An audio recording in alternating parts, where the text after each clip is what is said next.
should help you when you are busy, when you are in the problem. This was the concern raised by Koboko woman Member of Parliament Babadiri Margaret on Tuesday, as the Speaker of Parliament chaired the afternoon session. Rebecca Kadaga had lost her niece, Sheila Alitwala.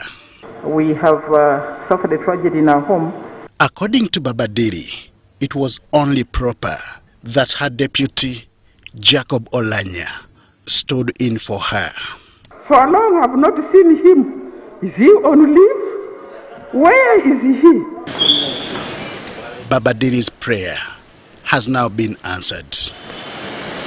Deputy Speaker of Parliament Jacob Olanya has for the first time in 13 months chaired plenary session. I was called yesterday after 4 p.m. that I needed to come to the House to preside. I was called by my PPS and he asked me whether I was going to come, and I said, yes, I'll come. That's my duty as Deputy Speaker. In the absence of the Speaker, I preside. But when the reasons for my coming to chair was stated to me, I felt like I was between a hard place and a rock. Despite social media anxiety, Olanya was only keen on doing what he said he does at moments of grief like this. You'll recall that when the Honorable Ronald Chibule lost his twins,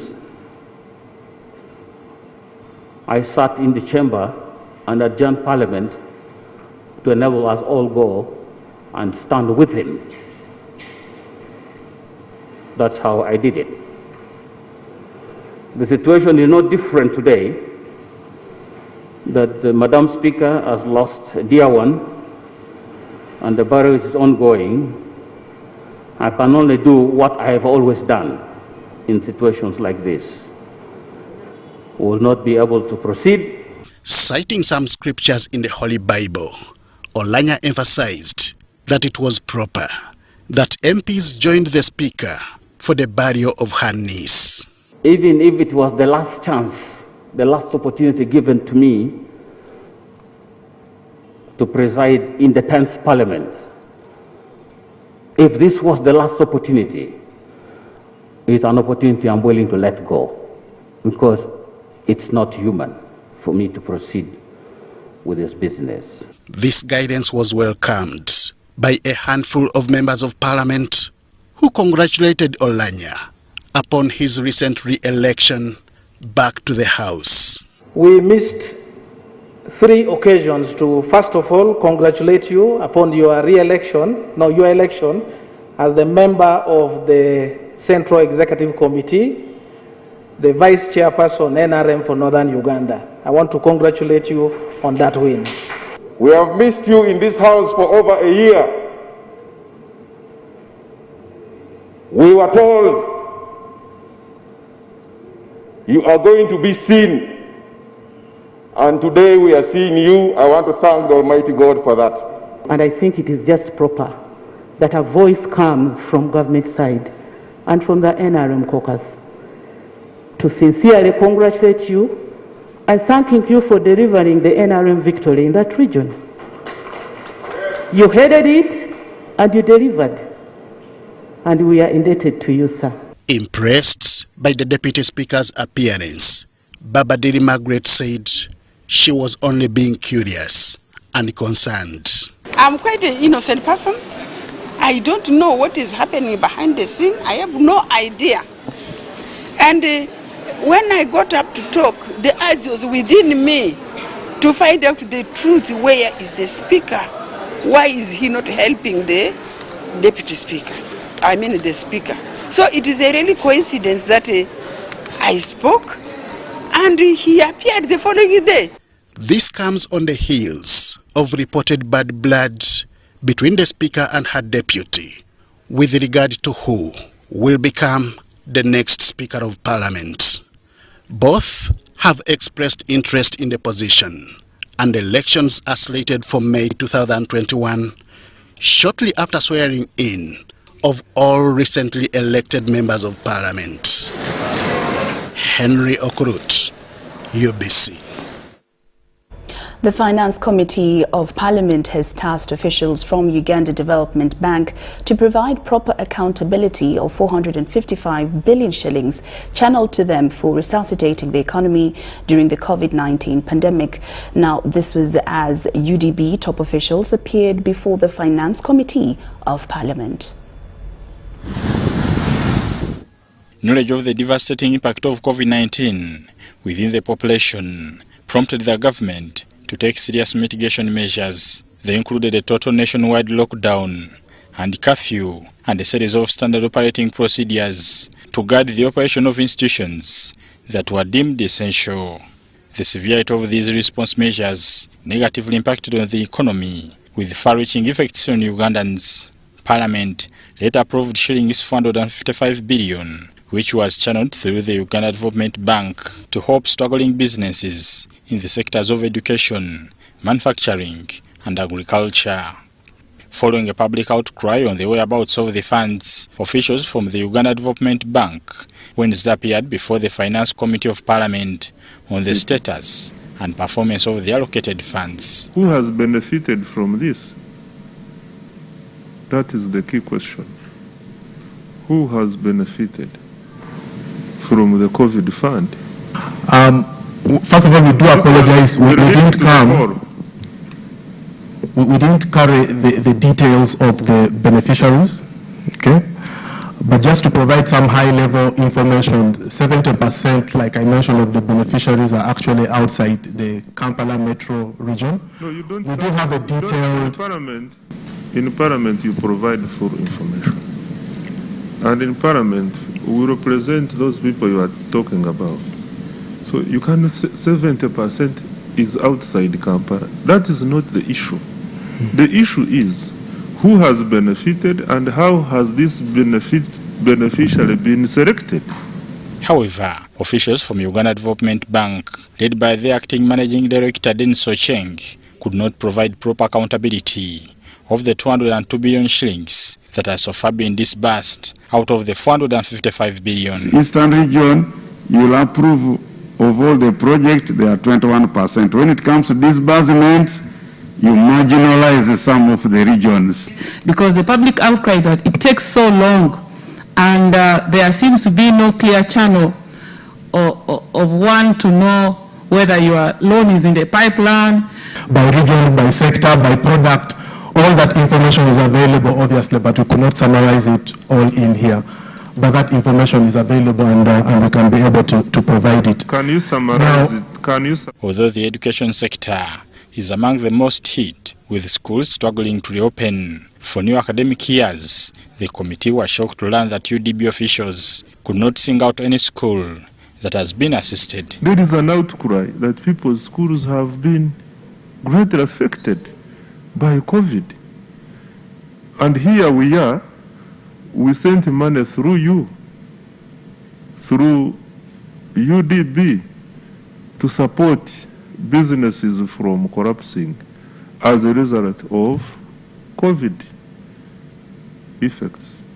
Now, I would expect you to come here and tell us that we have supported, maybe we have saved 10 schools from collapsing.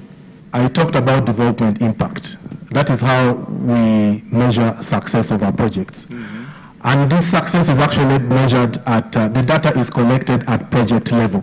When you talk about jobs created. Did you support any school which had collapsed because of COVID? Yes or no? I would need, I don't have the entire list of the projects. Yes or no? The Finance Committee Chairperson Henry Musasizi asked them to return next week with details of beneficiaries to the 455 billion shillings allocated to them. Bernard Yiga, UBC News. The Ministry of Education and Sports is to create a special term for semi-candidate classes to recover what was missed in the syllabus. The Permanent Secretary, Ministry of Education and Sports, Alex Kakoza, disclosed plans while meeting journalists at the Uganda Media Center in Kampala.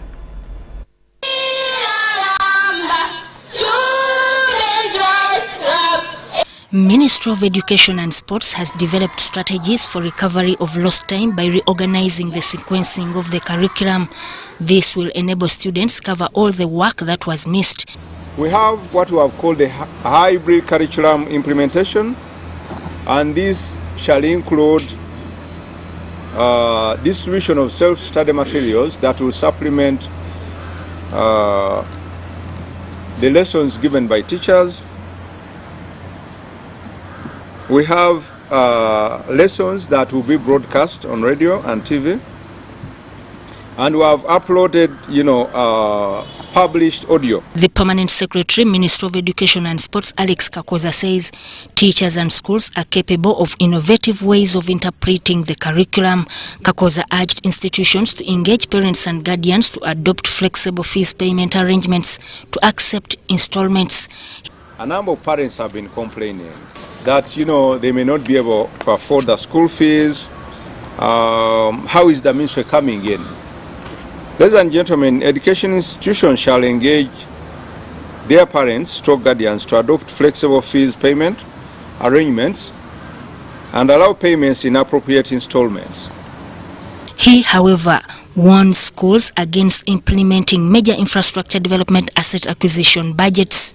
We are not operating under normal conditions, so we should restrict those activities so that we can only pay fees that can maintain our learners in schools. That will help us to scale down on the fees. And then we're also saying there shall not be increment in school fees. Alex Kakoza cautions educationists against forcing parents and pupils to join the boarding section, but rather teach in shifts. That all essential curriculum content shall be recovered over a period of the education cycle, and that cycle includes the lower primary, upper primary, lower secondary, and upper secondary. We also recognize that curriculum delivery is sequential, is cumulative, is spiral, and concentric.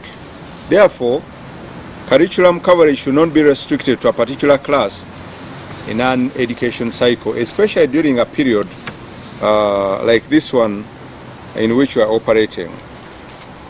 The Director Education Standards, Kedras Tuliagenda, says schools must operate in their formal classification. What I've learned, and I was out in the field, is that some schools have actually converted some classes into dormitories.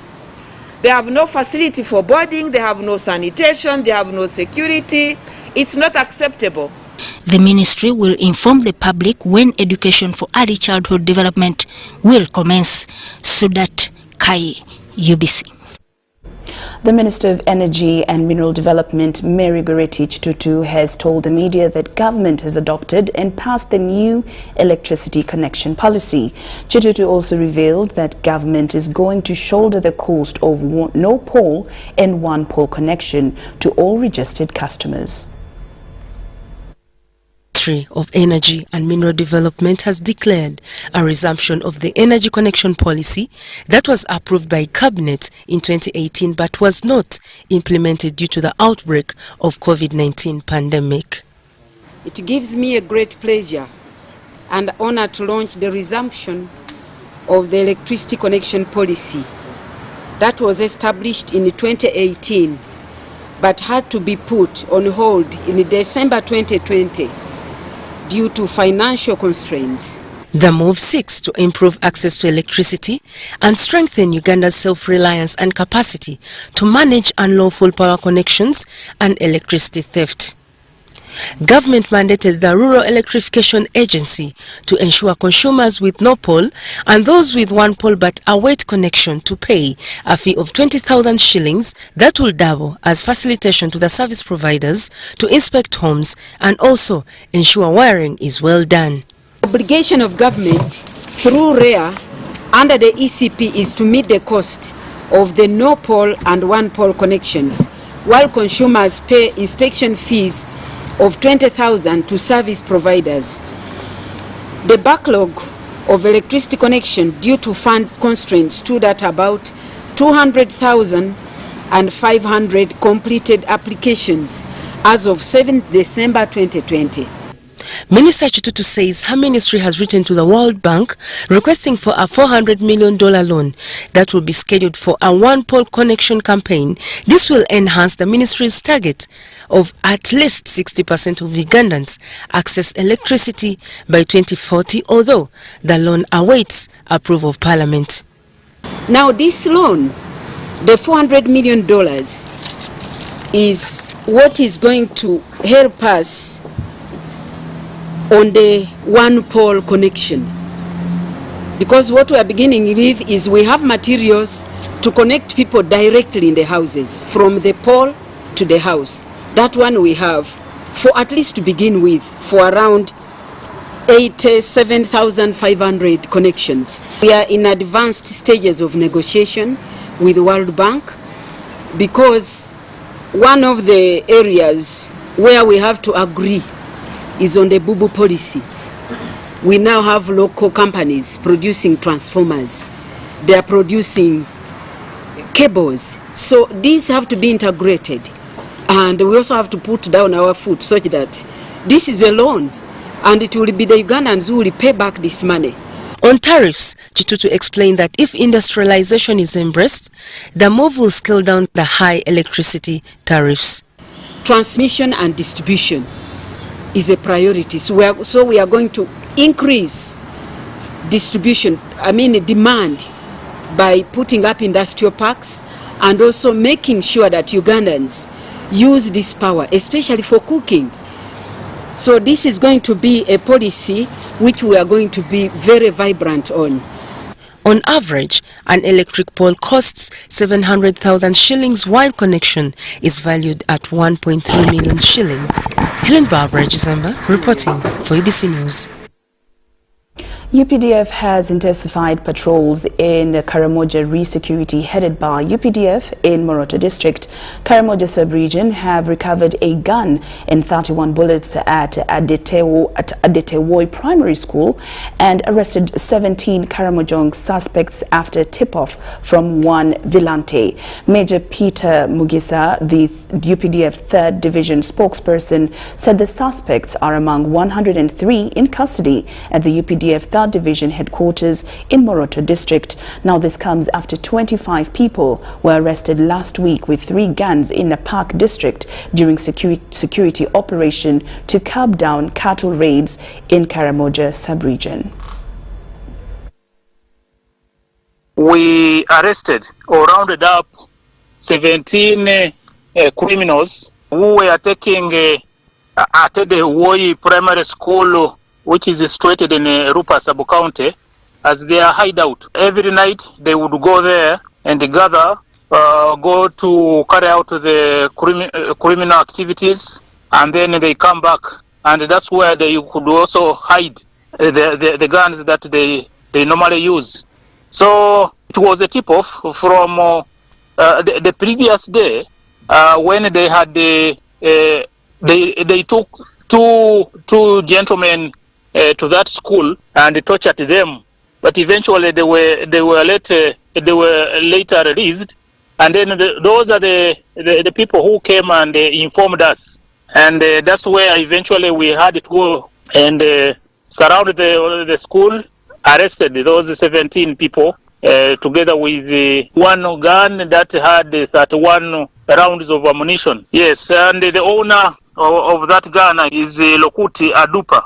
So you find that since the lockdown, because of the COVID-19, many of the facilities, for instance, like schools, were abandoned, and these criminals have been using them as their hideouts and to carry out other criminal activities. So that's why we are urging all of those the owners of such kind of structures or facilities like schools to be on the lookout. And if possible, to put there at least some security people. There are these private security organizations that can be hired so that we prevent these people with criminal minds to use such a kind of facilities. It is not only those that we arrested, but in all of Karamoja sub-region, so far we have arrested 103 suspects, but many of them have accepted carrying out these cattle raids and other criminal activities. So others are saying are just surprised, and then others are just keeping quiet. Yes, but the leadership here, you can see the local leadership are appreciating, and they hope that by arresting those suspects, the 17, at least it will bring some sanity in Moroto suburbs, because 2 weeks back, Moroto town was awash with some violence and criminal activities going on. People being robbed of their properties and houses being broken in. But we hope that with this and others that the other measures that we have put in place, that they will bring at least some resemblance of sanity in the town. Now, President Yoweri Museveni has today met with General Abdel Fattah al-Burhan, chairman of the Transitional Military Council of Sudan. The meeting took place at State House in Entebbe, and the president said Uganda and Sudan will continue to work towards strengthening political trade, economic ties, and support peace process in Sudan.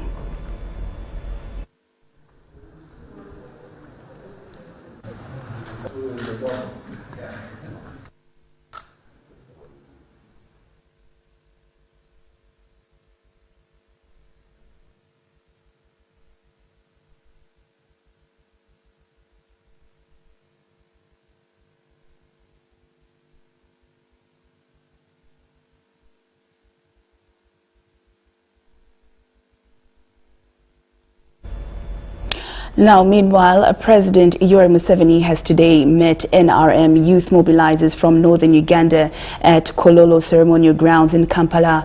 Now, the youth, through their leaders, congratulated President Museveni upon his massive victory in the just concluded elections.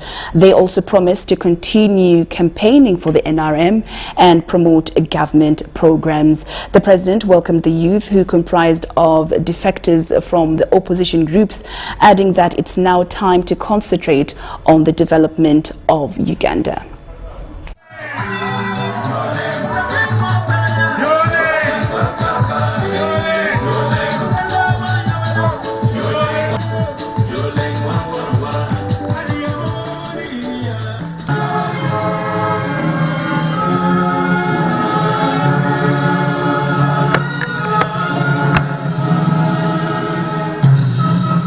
Your Excellency, sir, I would like to thank Almighty God to guide you to lead this country for the next 10 years.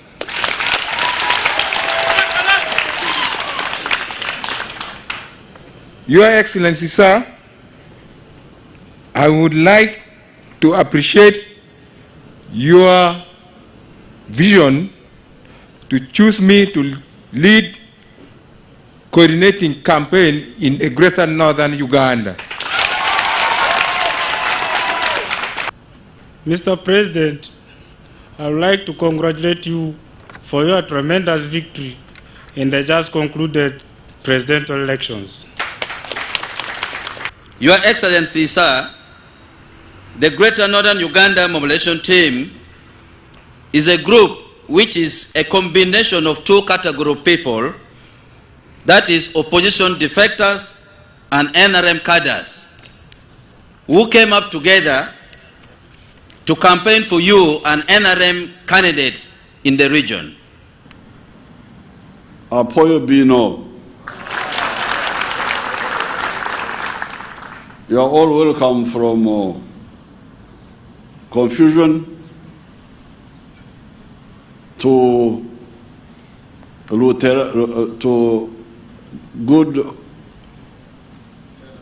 to politics mabel.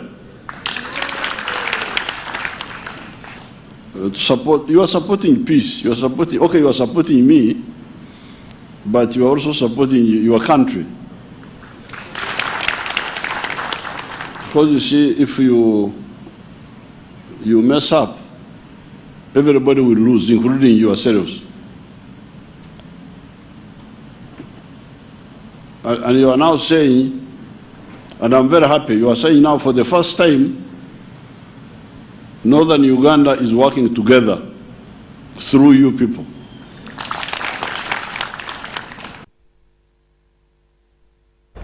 Now, the Vice-Chancellor of Makerere University, Professor Barnabas Nawangwe, has called on government to consider setting up a research fund which can necessitate innovation growth in the country. Nawangwe was speaking at the inauguration of the 6th National Conference on Communication, jointly organized by UCC and Makerere University.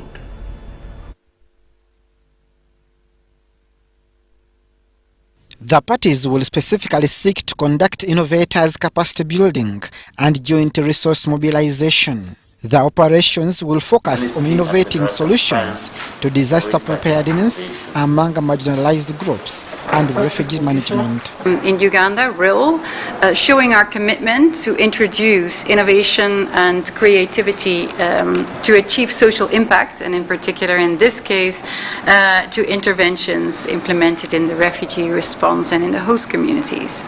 These have agreed to combine efforts to deal with malnutrition in the refugee settlements, especially attending to breastfeeding mothers through research and innovation about food items. Who are hosting them, that the children are not accessing necessarily the right kind of nutritious foods or not in the right quantities for many underlying reasons that can include availability, that can include prices of those foods, but also maybe the lack of knowledge of how to best utilize them, how to give your family the best nutrition. The Ministry of Science, Technology and Innovation has taken the responsibility of combining together other stakeholders and different ministries to foster social impact innovations and strengthen the innovation ecosystem. I'll provide relevant data and information on program design, quality implementations and reviews. We shall offer technical support and outsourcing support from other government bodies I've talked about whenever required. We shall facilitate registration and certification of innovations.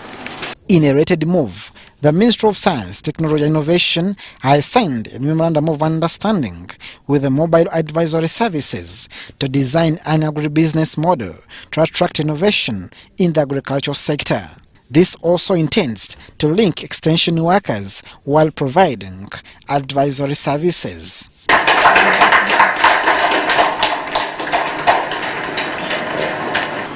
We are bringing a revolution in the country's development in as far as how do we handle matters to do with not only agriculture, it can extend to other areas. So this model that we're coming up with is a first aid kit whereby you immediately get a response on the spot using the rubber band phone by calling a 3-digit shortcode number on an easier number that you can remember. The Ministry of Science, Technology and Innovation, based from its inception, is charged with the responsibility to deliver a scientifically proficient and technologically advanced Uganda. Abdul Nasser, Luwan, Lydia Chomkama, UBC News.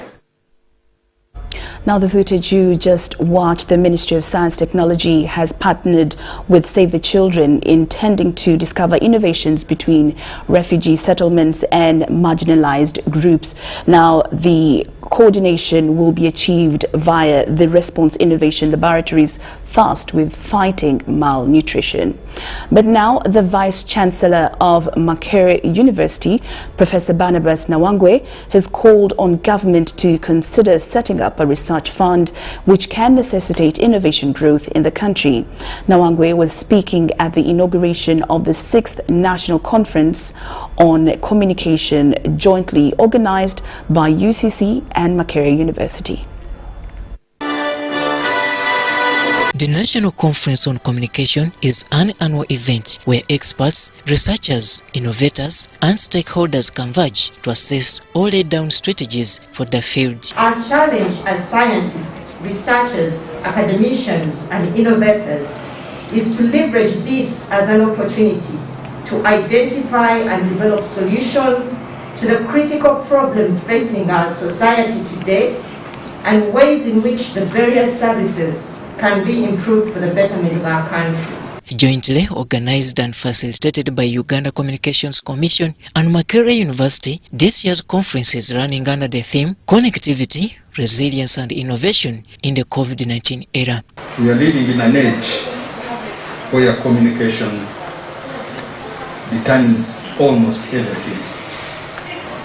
And it is extremely important that we make every use of the power that communication has to develop our country.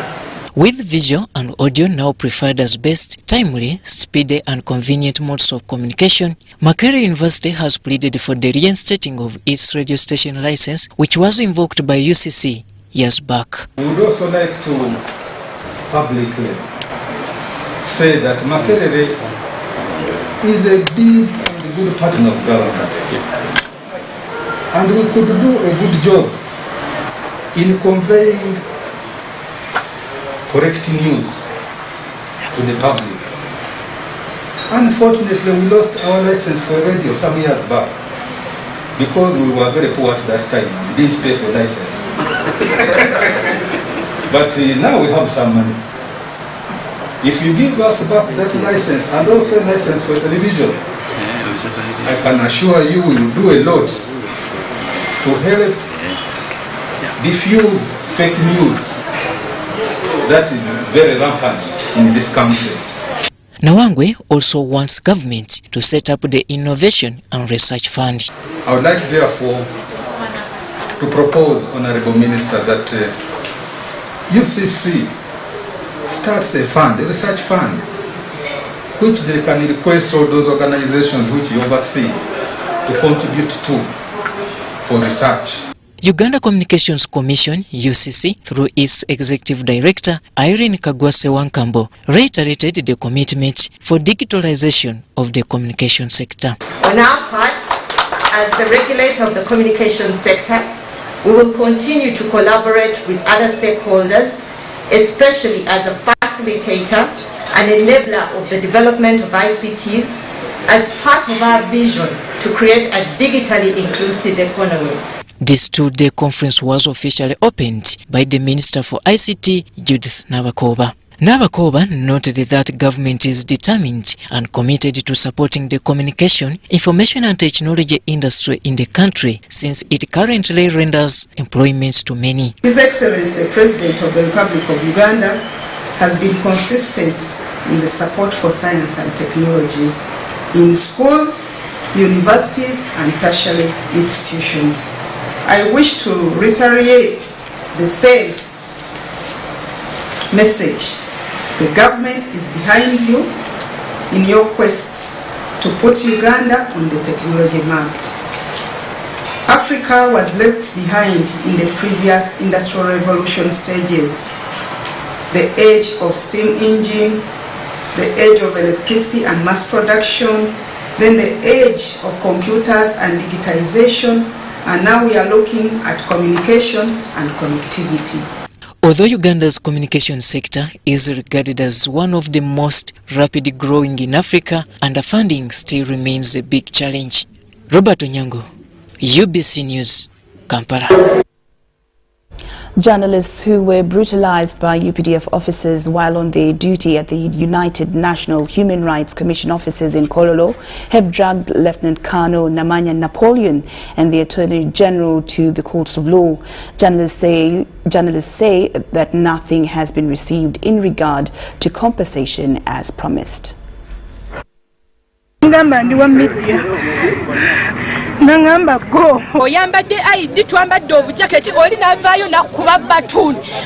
on their duty at the 8 offices of United Nations Human Rights Commission, journalists were allegedly brutalized by UPDF officers. At the moment, most of them are still nursing wounds resulting from severe torture they were subjected to. Although the Commander of Defense Forces, General David Muhoozi, apologized for the acts and pledged to compensate the affected, some of the victims say since then nothing has been received in regard to CDF's promise. As a result, a group of journalists, mainly those who were allegedly brutalized, have run to courts of law to lodge a case against the Attorney General of Uganda and Lieutenant Colonel Namanya Napoleon. These include Josephine Namakumbi, Twesige Geoffrey, John Cliff Wamala, and Shamim Nabakoza. When you torture journalists, you stop them from doing journalism, yet it is their right to do and practice journalism in all forms, shapes, and fashions. But also you injure their dignity.